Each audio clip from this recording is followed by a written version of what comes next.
Rogier van der Weyden was a notable painter in the Northern Renaissance.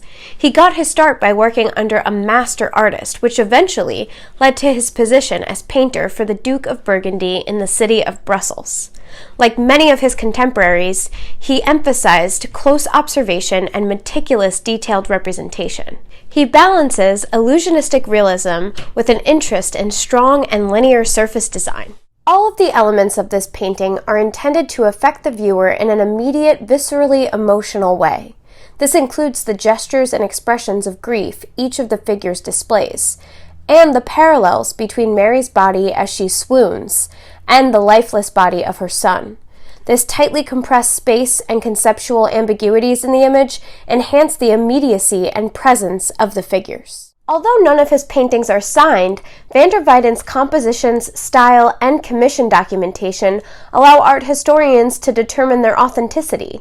For example, the tight spaces seen before continue in the 3 panels of this Miraflores Altarpiece. The front edge of each panel features a step that seems to project toward the viewer.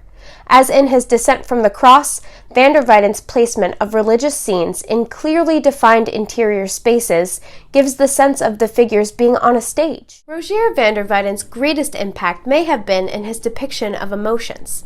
He is credited as the first European artist to paint figures visibly weeping. However, his direct legacy was his large workshop where he trained other artists and developed drawings and model books. Rogier van der Weyden created compositions that were begged to be studied by his contemporaries and students for years after.